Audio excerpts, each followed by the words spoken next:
This is Reading Books with Andrew. The Slight Edge by Jeff Olson. The law of nature is, do the thing, and you shall have the power. But they who do not the thing have not the power. Chapter 1. The Slight Edge Philosophy. The law of nature is, do the thing, and you shall have the power. But they who do not the thing have not the power. Waldo Emerson. Compensation Essays, first series, 1841. Take two seemingly similar people and give them both the exact same opportunity. One takes it and has remarkable success, the other doesn't. One wins, the other doesn't. Why? During my years in business, I've worked with several thousand people from every imaginable walk of life.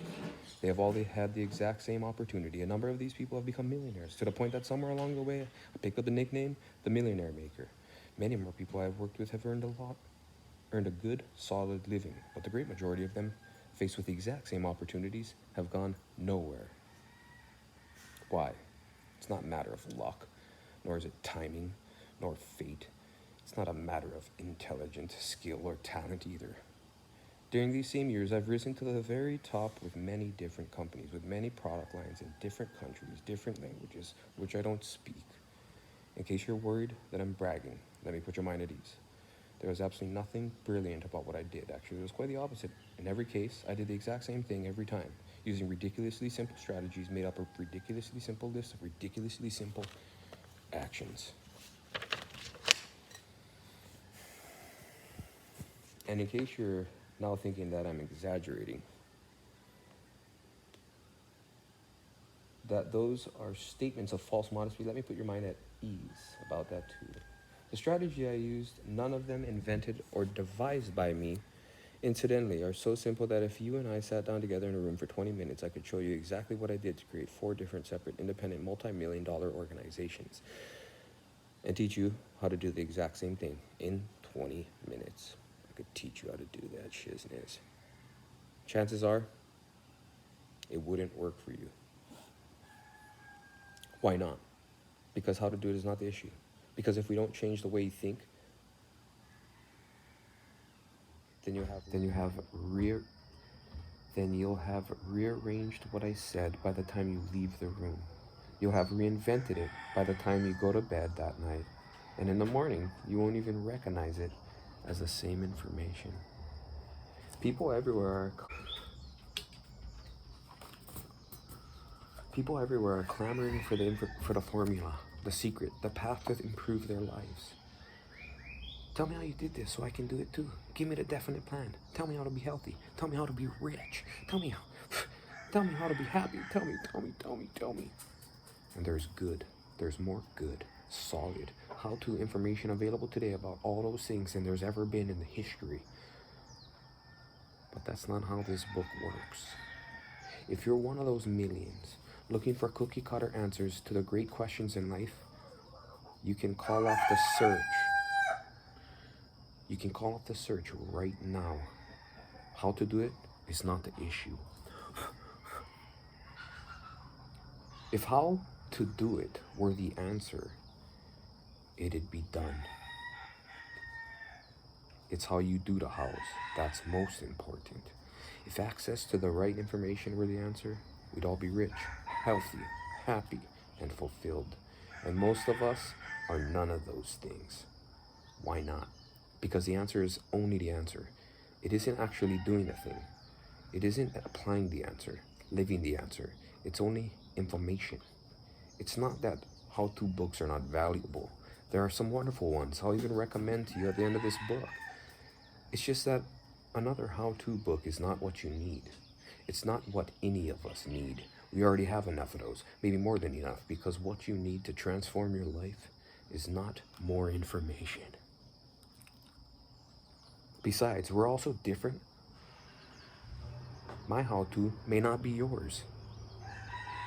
Want me to repeat that? Besides, we're also different. My how-to may not be yours.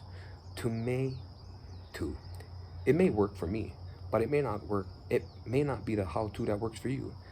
As much as we all love to quantify a precise, specific paint by the numbers approach to life, love, and happiness, we're all out of luck in that department because there is no universal one-size-fits-all method to anything. However, there's a secret ingredient. It's getting interesting. There's a secret. There's a secret that once you know it will cause you to find those answers, apply them, live them, and achieve those results you want. The secret ingredient is your philosophy. The secret is to change the way you think. Once you do, then you will take the steps you need to take to lead you to the how-tos you need. If you don't change your thinking, no amount of how-tos will offer a real solution. It's not the hows, it's how you do the hows. It isn't about self-hypnosis or about conjuring up the impossible through... It isn't about self-hypnosis or about conjuring up the impossible through sheer positive thinking or any other kind of hocus pocus. I'm not talking about some complex, elaborate, or Haiti system of ideas. And although I completely understand if you find the last part of this sentence truly difficult to believe, what I'm talking about is not difficult to do. It simply means changing your thinking, your philosophy. The reason diets and other how-tos don't work for most people is the same reason most books and courses don't work for most people too. It isn't that the actions are wrong, it's the people don't keep doing them. Focusing on the action, the what to do's and the how to do it is not enough, because it's the attitude behind the actions that keep those actions in place. It's the attitude behind the actions that keeps those actions in place. It's attitude. So what I need is an attitude adjustment. Nope, that won't necessarily do it either. Your emotions change. You can't dictate how you feel, no matter how much you may tell yourself you feel positive about how to step or no matter how much you may tell yourself to feel positive about this how-to step or that how-to step, what if you just don't? Today, you're excited about getting fit. You feel like doing your 20 minutes on a treadmill, great. But what if tomorrow you just don't feel like doing it? To find a path to success, you have to back up one more step. It's the understanding behind the attitudes that are behind the actions. It's a philosophy. That's a secret ingredient, your philosophy. Your philosophy is what you know, how you hold it, and how it affects what you do. That's what this book is about. Yes, you have to know the winning hows. Yes, you need to know the winning how-to actions, and you have to possess the winning attitudes. But what generates all that and keeps it all in place is your philosophy. A positive philosophy turns into a positive attitude, which turns into positive actions, which turns into positive results, which turns into a positive lifestyle. Dang.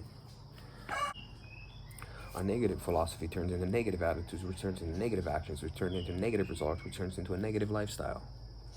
What do I mean by philosophy? Hey, be quiet, boy. Not something lofty or abstract, not something you need to go to graduate school or learn Greek to understand. I mean something so simple a basic 6-year-old child can understand it.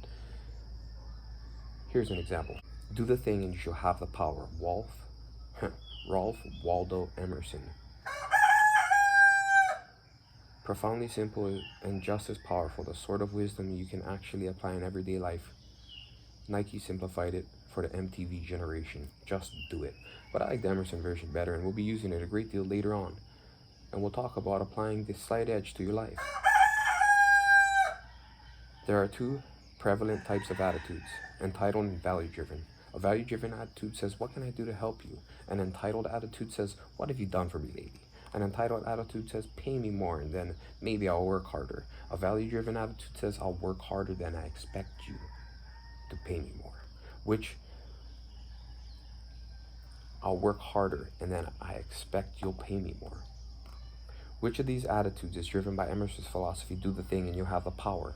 Your philosophy is what you know, how you hold up what you know, and how it affects what you do. You can look at anyone's actions and trace behind through the attitudes behind the... You can look at anyone's actions and trace back through the attitudes behind those actions to their source, the philosophy behind the attitudes. Show me what a man does, and I'll show you what his philosophy is. Here's an example of life philosophy. The formula for success is quite simple. Double your rate of failure.